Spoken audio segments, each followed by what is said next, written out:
2 Samuel 24. La colère du Seigneur s'enflamma de nouveau contre Israël.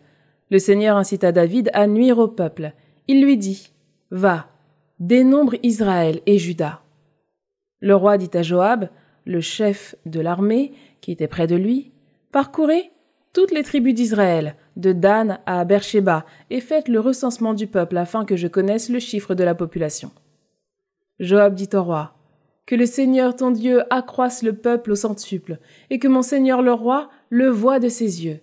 Mais pourquoi mon Seigneur le roi veut-il une chose pareille ?» Néanmoins, l'ordre du roi s'imposa à Joab et aux chefs de l'armée. Ils sortirent de chez le roi pour faire le recensement du peuple d'Israël. Ils passèrent le Jourdain et campèrent à Aroër, au sud de la ville qui est au milieu de la vallée, dans le territoire de Gad, puis partirent vers Yazer. Ils arrivèrent en Galade et dans le pays d'en bas à Odshi. Ils poursuivirent jusqu'à Danian et jusqu'aux alentours de Sidon. Ils entrèrent dans la ville forte de Tyr et dans toutes les villes des Hivites et des Cananéens. Puis, ils partirent pour le Néguev de Juda vers Beersheba. Ils parcoururent ainsi tout le pays et rentrèrent à Jérusalem au bout de 9 mois et 20 jours. Jacob donna au roi les chiffres du recensement. Israël compta 800 000 hommes capables de combattre, et Juda 500 000 hommes. Mais après cela, le cœur de David, lui, battit d'avoir recensé le peuple. Et il dit au Seigneur : « C'est un grand péché que j'ai commis.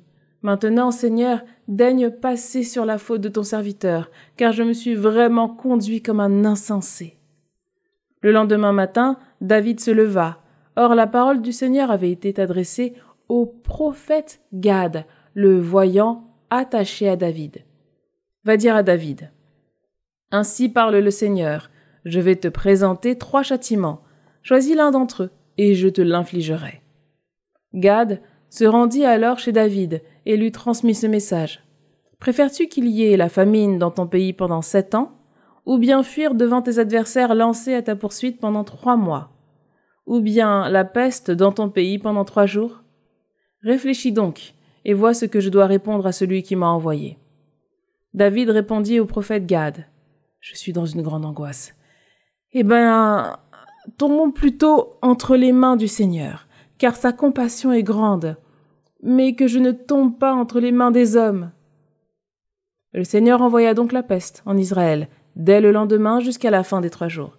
Depuis Dan jusqu'à Beersheba, il mourut 70 000 hommes.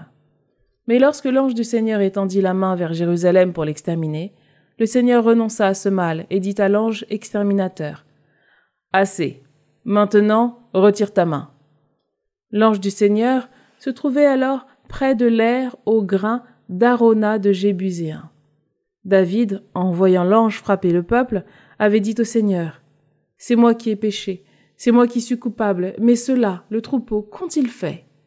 Que ta main s'appesantisse donc sur moi et sur la maison de mon père. » Ce jour-là, Gad alla trouver David et lui dit : « Monte, élève un autel au Seigneur sur l'aire d'Arona le Jébuséen. » David monta donc suivant la parole de Gad, comme le Seigneur l'avait ordonné.